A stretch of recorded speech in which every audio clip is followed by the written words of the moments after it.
Oke, di sini saya lanjutkan lagi di part kedua. Di sini berdasarkan pangkat. PNS yang berpangkat lebih tinggi dicantumkan dalam nomor urut yang lebih tinggi dalam daftar urut kepangkatan. Jika ada dua orang atau lebih yang memiliki pangkat yang sama, maka dari mereka yang lebih tua dalam pangkat tersebut dicantumkan dalam nomor urut yang lebih tinggi. Di sini yang dimaksud yaitu apabila ada salah satu atau apabila ada dua orang yang pangkatnya sama. Untuk itu yang dicantumkan di nomor urut kepangkatan terlebih dahulu yaitu yang usianya yang lebih tua. Yang kedua yaitu berdasarkan jabatan. Apabila ada dua orang atau lebih PNS yang berpangkat sama dan diangkat dalam pangkat itu dalam waktu yang sama, maka dari mereka yang memangku jabatan yang lebih tinggi dicantumkan dalam nomor urut yang lebih tinggi dan diangkat dan dilihat yang lebih dahulu diangkat dalam jabatan yang sama tingkatnya. Di sini yang dimaksud yaitu apabila ada dua orang PNS yang pangkatnya sama.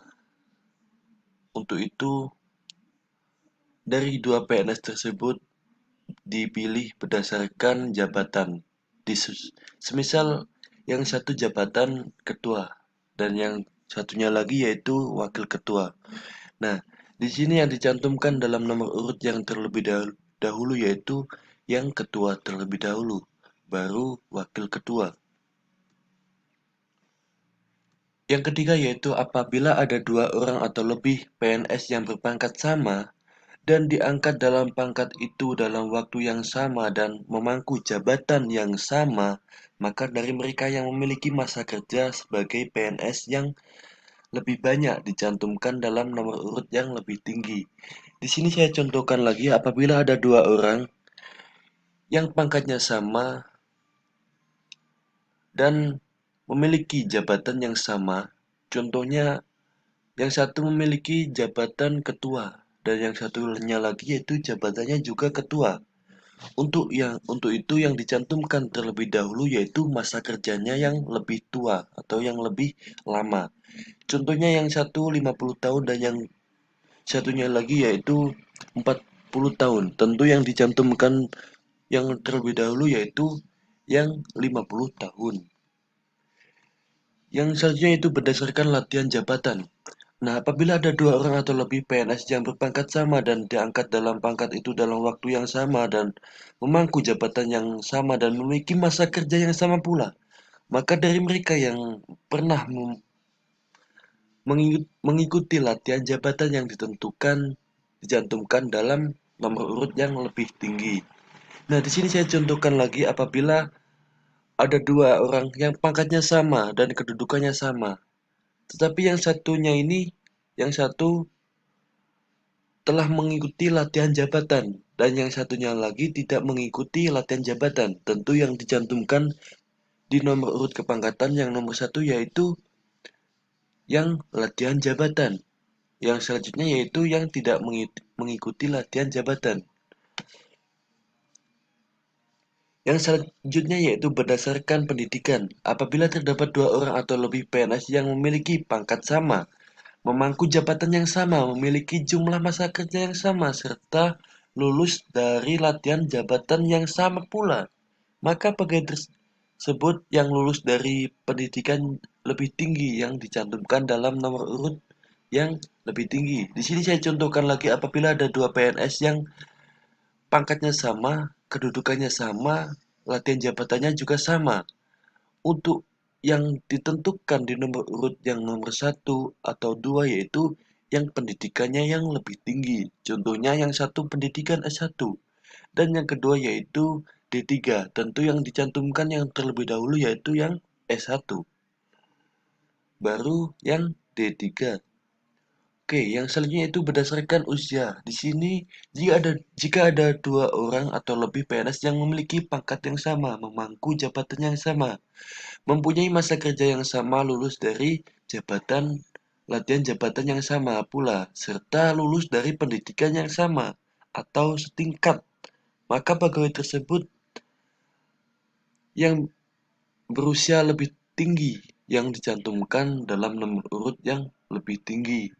Di sini saya contohkan apabila ada dua orang, yang satu usianya 40 tahun, yang satu usianya 50 tahun. Tentu yang dicantumkan terlebih dahulu yaitu yang lebih tua, yaitu 50 tahun baru 40 tahun.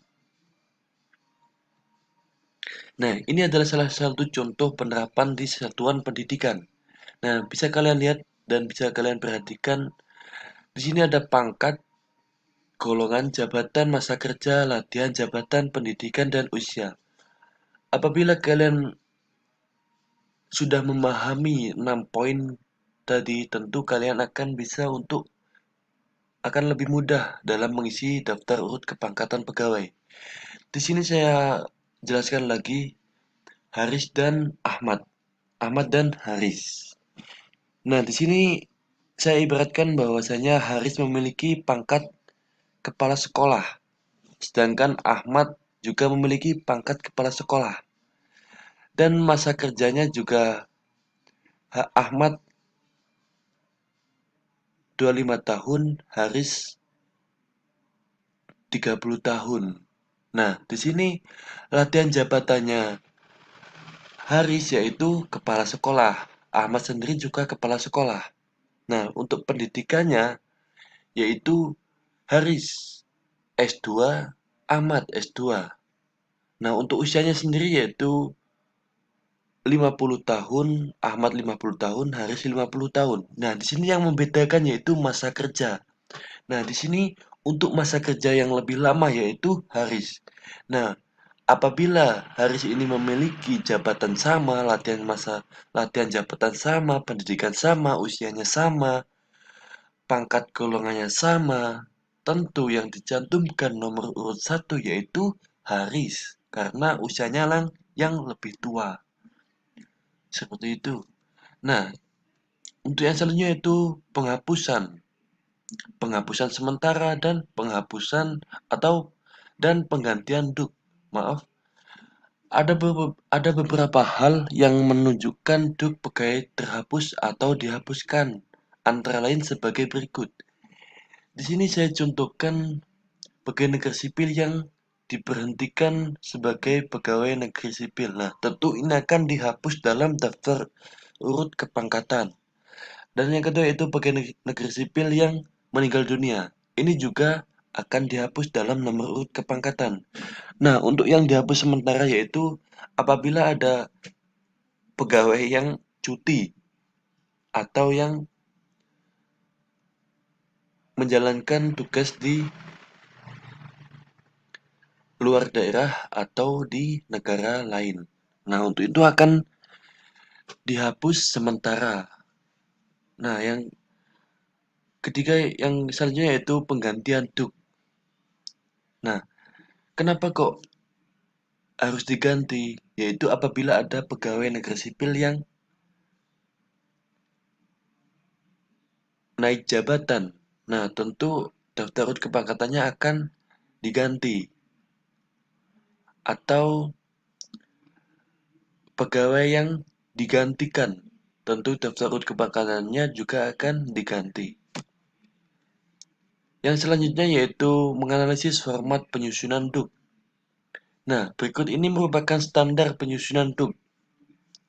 Bisa kalian pahami, bisa kalian cermati untuk urut-urutannya sendiri yaitu mulai dari penulisan nomor urut sampai penulisan catatan tambahan.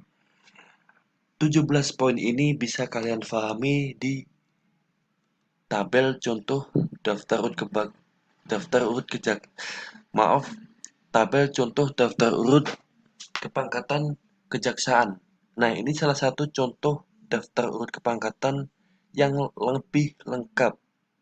Nah, di sini ada 6 poin yang perlu kalian perhatikan, yaitu nama, NIP golongan, TMT, kenaikan pangkat, jabatan, masa kerja, diklat jabatan, pendidikan, dan catatan mutasi, tanggal lahir, keterangan. Nah, di sini kalian bisa lihat apabila kalian memperhatikan 6 poin tadi, mulai dari pangkat, jabatan, masa kerja, latihan jabatan, pendidikan usia, tentu kalian akan lebih paham untuk mengisi daftar urut kepangkatan.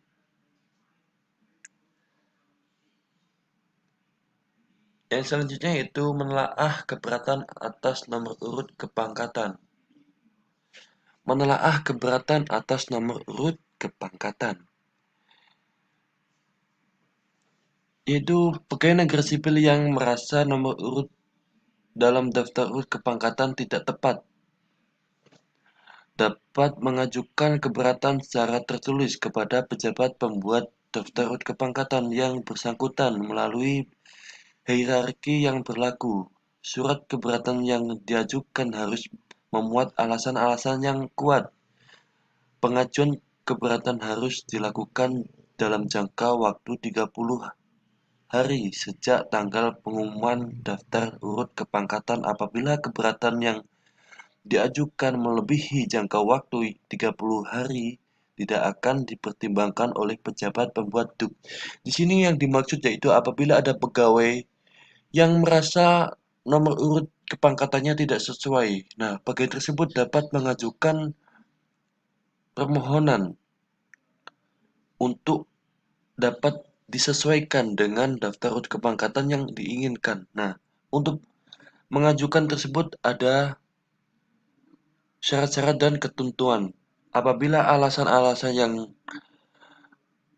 dirasa yang diajukan itu kuat, tentu akan dipertimbangkan kembali kepada pejabat yang membuat daftar urut kepangkatan. Nah, di sini apabila pegawai tersebut melebihi jangka waktu 30 hari sejak daftar urut kepangkatan disahkan atau diberitahukan, maka pegawai tersebut tidak dapat mengajukan permohonannya kecuali pegawai tersebut memiliki bukti-bukti yang kuat atau alasan-alasan yang kuat. Nah, di sini pejabat pembuat duk wajib mempertimbangkan dengan seksama keberatan yang diajukan oleh pegawai negeri sipil yang bersangkutan. Apabila keberatan yang diajukan mempunyai dasar-dasar yang kuat, maka pejabat pembuat duk menetapkan perubahan nomor urut dalam daftar urut kepangkatan sebagai mana mestinya. Di sini yang dimaksud apabila pegawai tersebut memiliki bukti-bukti, memiliki dasar-dasar atau alasan yang kuat, tentu akan dipertimbangkan kembali walaupun sudah melebihi jangka waktu 30 hari. Tetapi apabila tidak mempunyai alasan yang kuat, tentu tidak akan dipertimbangkan. Nah, apabila dari pejabat tersebut maksudnya maaf, apabila dari pegawai tersebut memiliki bukti dan alasan yang kuat, tentu dia dapat mengajukan permohonannya. Apabila di permohonannya tidak dipenuhi oleh pejabat pembuat duk, dia dapat mengajukan ke ketua atau ketua pejabat yang membuat daftar urut kepangkatan. Nah, nanti di ketua pejabat yang membuat daftar urut kepangkatan tersebut akan dipertimbangkan lagi atau akan dibahas dalam rapat daftar urut kepangkatan pegawai. Oke, sampai situ saja. Terima kasih. Wassalamualaikum warahmatullahi wabarakatuh.